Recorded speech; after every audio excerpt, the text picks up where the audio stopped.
eyes tied. Saw my eyes something, yeah, you was in the vibe. Flying around 95, trying to beat the time. Style from the time, guys, to the spark five. Okay, we slide till our eyes tied. Saw my eyes something, yeah, you was in the vibe. Flying around 95, trying to beat the time. Style from the time, guys, to the spark five. Okay, we slide till our eyes tied. Saw my eyes something, yeah, you was in the vibe. Flying around 95, trying to beat the time. Style from the time, guys, to the spark five.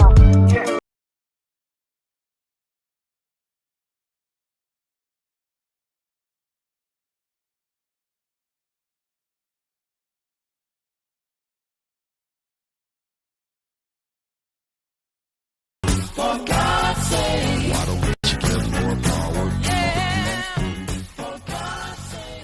Relations between police and Negroes throughout the country are getting worse.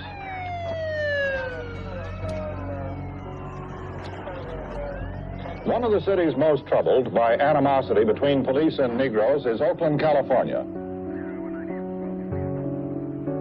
People always talked about freedom and what that means. During that time period, being black in America meant that you didn't walk down the street with the same sense of safety and the same sense of privilege as a white person. There was absolutely no difference in the way the police treated us in Mississippi than they did in California. They may not have called you nigger every day, but they treated you the same way they did in Mississippi. Police jump on you, beat you up, put the gun at your head. This is what we were going through on a daily basis. When I first met Huey and Bobby, they were in the process of forming an organization for primarily self-defense. We didn't plan to have a nationwide organization or anything like that. We were organized and dealing with the problems in Oakland.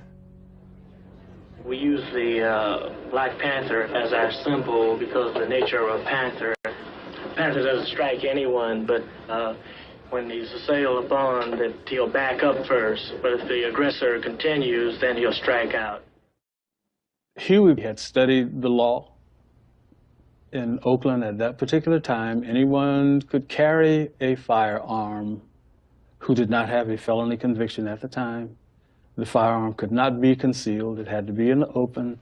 The California Penal Code Section 12020 through 12027, and also the Second Amendment of the Constitution guarantees the citizen a right to bear arms on public property. Huey said, we're going to carry our guns and we're going to follow the police. And if they stop someone, we're going to stop. We're going to maintain a legal distance.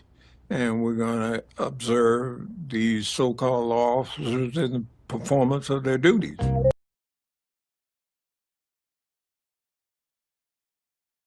How y'all doing out there, family and friends? This is David Miller, Coach Arts Ambassador.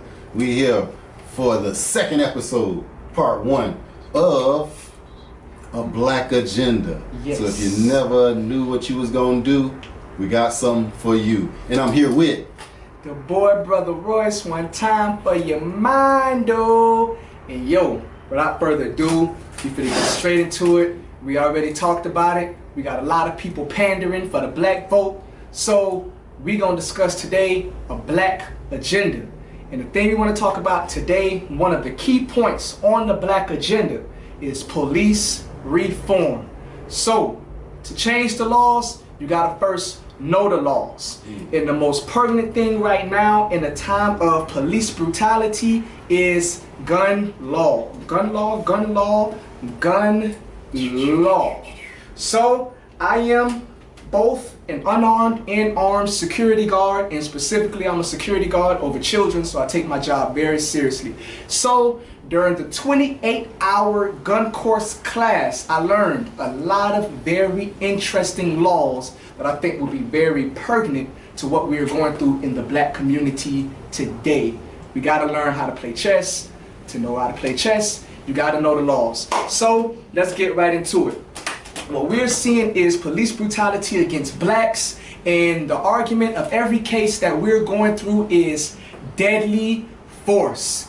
Is it excessive or is it reasonable? So by the end of this podcast, you will be able to understand deadly force in the laws pertaining to deadly force and how to defend yourself against some of these police brutality cases. Remember, all the police officers that you will face, they know these laws and they finagle these laws in their everyday dealings with us. Yes. And to reiterate, this episode is for you to know your rights and most definitely know the law.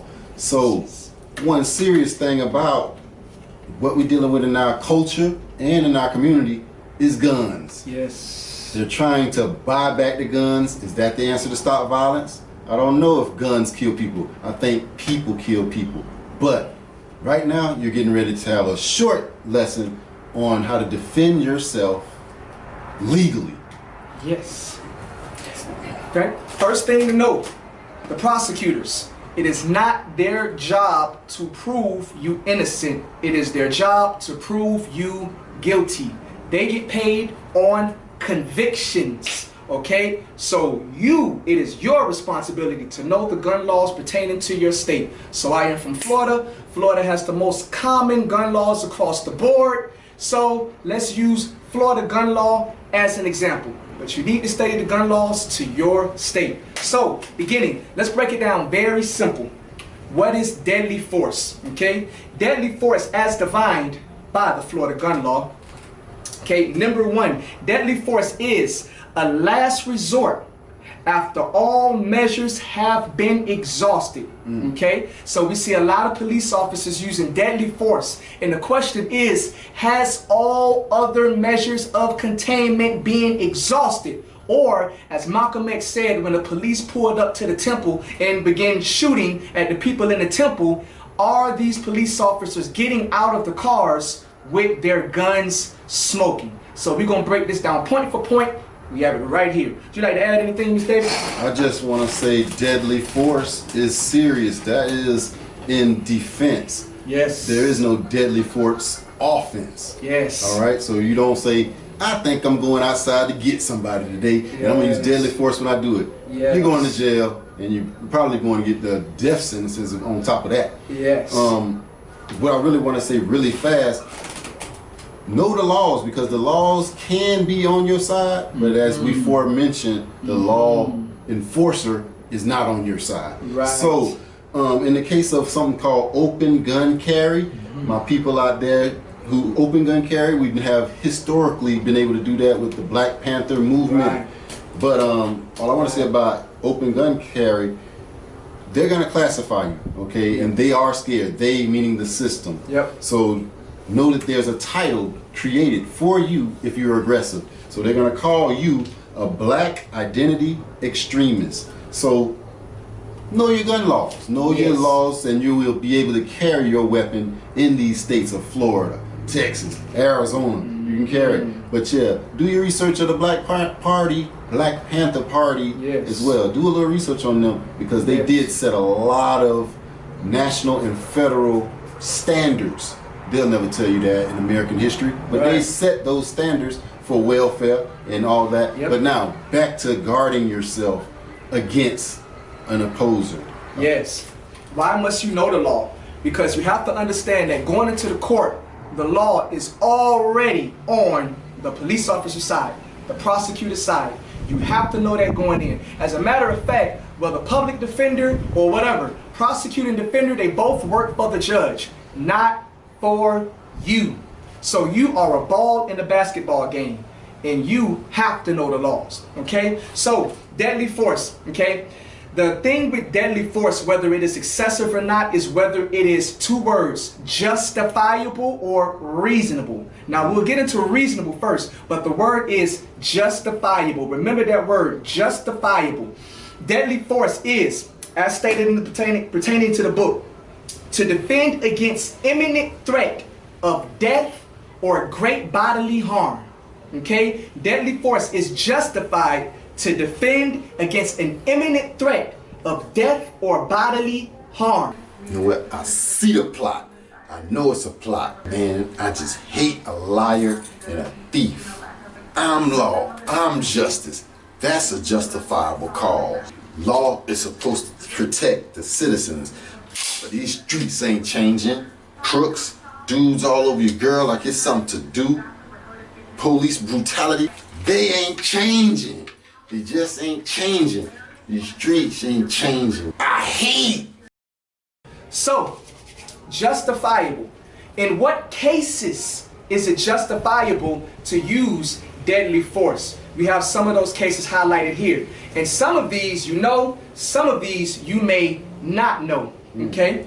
Deadly force can be used not only for you yourself to defend against death or great bodily harm, but if you are a third party to somebody in defense of death or great bodily harm. So if you see someone being attacked or beaten or brutalized, you as a third party have the legal right to use deadly force against the attacker as a third party. And one of the justifiable means is not only to stop imminent danger of death or threat to bodily harm, but to stop a forcible felony. Captions on the bottom of the screen, forcible felony.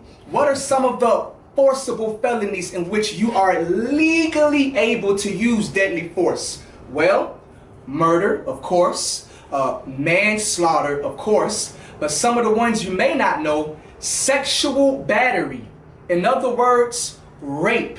If you were, as a third party, to catch somebody in the middle of being raped, you have the legal right to use deadly force against the rapist. Remember, deadly force is justified in forcible felonies. It is any felony with imminent danger of death or bodily harm. Also, kidnapping. Sexual trafficking is at an all-time high. If you were to see somebody snatching a kid and taking a child to their van to take them somewhere in Tijuana, you have the legal right to use deadly force to stop a child from being kidnapped. All of these are forcible felonies, as well as aggravated assault, aggravated battery, and also other things that makes deadly force justifiable is such things as Castle Doctrine. Would you like to add anything before we go into Castle Doctrine? I just want to say that this is a lesson for our black brothers. Yes. I know the bigger the gun, the cooler you are, Right. but they're not seeing it as being cool. They see it as a threat. Right. And even in the home invasion situation, Yes. that gun can be turned against you in the court of law. Yes. So we're trying to defend you mentally. We're giving Yes. y'all the tools to be able to, just the simple tools to be able to have a fighting chance when they come for you. Because Yes. they're going to come for you if you end up having to defend. And what I mean by defend, Yep. we must prioritize, privatize, Yep. and I'm going to make up a word, securitize our people, our land, and all that. Because it's ours, man. Yes. You can't just walk in and take over like that. Right. And they are coming up with strategies to be able to kind of step on our rights. Right. So, back to our rights on being able to have a gun and be a gun holder. Right. And what he said is perfect. The whole case with deadly force, is it justifiable? Okay? They are against us. And as we go through this, you'll see that the law is very much rigged against us. So even if you are using a gun to defend your rights, most likely in court, because you are a black man with a gun, okay, they will rule against your favor. Okay? So it is because of this that something called Castle Doctrine was actually formed, because the person who uses the firearm now has to prove in court that it was justifiable, and in those conditions and in those cases the proof of burden would be on the person using the deadly force, except in Castle Doctrine. And what Castle Doctrine is, it is that you have the right to defend your home from invasion. This is one of the forcible felonies in which you are allowed to use Castle Doctrine. So let me get the exact terminology for Castle Doctrine.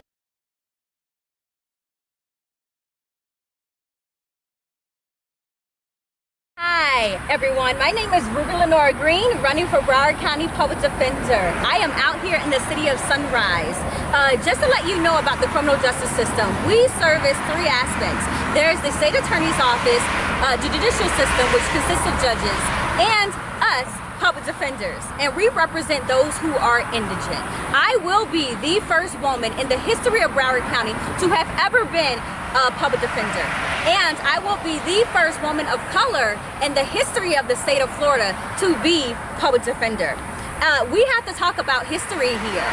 As of right now, we have had over 113 Supreme Court justices, and only 6 of those Supreme Court justices have been minorities. 4 of them have been women, and 2 have been black men. So we need to focus on people of color, because it's important that we have a judiciary that represents the community in which we serve.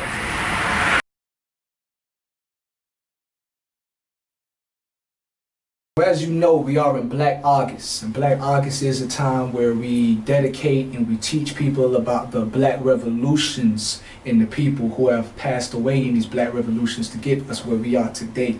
So this episode, episode 2, is dedicated to Huey P. Newton of the Black Panther Party, a man who himself studied the law in the formation of the Black Panther Party of self-defense.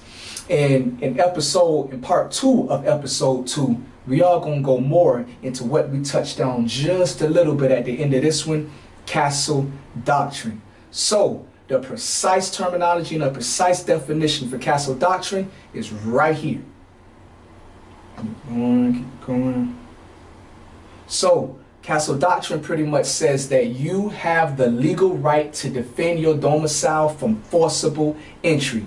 And ultimately, it is going to be from Castle Doctrine that Breonna Taylor receives her vindication. So tune in to part 2 of episode 2 on gun law. Holla at your boy.